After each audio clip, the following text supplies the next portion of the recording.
చూడండి ఫ్రెండ్స్, ఇది వంకాయ చెట్టు. అక్కడ ఒకటి ఇక్కడ ఒకటి వేరే సైడ్లో ఇంకున్నాయి. ఒక్కొక్క వంకాయ చూడండి ఎంత పెద్దగా ఉందో. అలానే ముదరలేదండి, లేతగానే ఉన్నాయి. చూడండి ఎంత పెద్దగా ఉన్నాయో. ఒక చెట్టుకాయ కానీ ఫుల్ కాయలు పడ్డాయి. ఇవి పెద్దగైనా సుత లాతగానే ఉంటాయి ఫ్రెండ్స్. ఇంకా చూడండి ఎన్ని వంకాయలు ఉన్నాయో. మొన్ననే 2 days బ్యాక్ తెంపినాం. అయినా చూడండి ఎన్ని ఉన్నాయో. ఫుల్గా ఉన్నాయి కదా. ఇలాంటి చెట్టు ఒక్కటి ఉంటే చాలా. అమ్మో ఎంత పెద్దగా ఉందో. ఇది ముదిరిపోయి ఉంటుంది కదా. వద్దులే.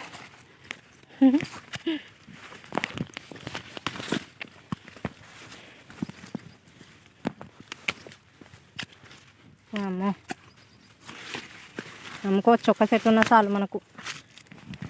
మీరు ఎప్పుడన్నా విన్నారా ఇలాంటి ఇట్లా 2 అతికి ఉన్నాయి కాయలు ఎప్పుడు తినొద్దని అంటారు. ఏదైనా వంకాయ కానీ వేరే వేరే కాయలలో చూస్తే ఇలా ఉంటాయి. టమాటా దాంట్లో ఇంకా ఇలా తింటే ట్విన్స్ ఇలా అతుక్కొని పుడతారని అంటారు కదా. నిజమేనా అండి?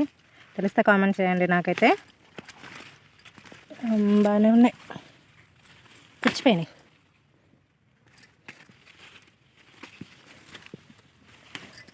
మీకు కూడా కొన్ని పంపించన్నా. బాగానే ఉన్నాయి. ఎన్ని గనం మేము తినాం. కావాలంటే చెప్పండి, నేను పంపిస్తా. ఇంకా ఇది ఉన్నా ఇంకొకటి ఇక్కడ ఉంది. ఇంకొక చేనులో ఉన్నాయి వేరే. దీనికి ఏమన్నా ఉన్నాయో చూద్దాం. అమ్మో దీనికి కూడా బాగానే ఉన్నాయి కదా. ఏం చేద్దాం, ఇవన్నీ అమ్ముదామా?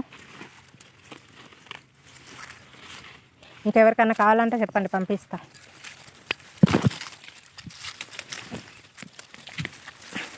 చూసారా ఇంకో పందులు ఎక్కడ పడితే అక్కడనే తవ్వినాయి.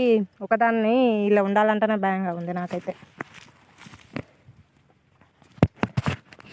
చూసారా, ఇదే. ఎవరికైనా కావాలంటే చెప్పండి, పంపిస్తా ఫ్రీగానే. Okay bye.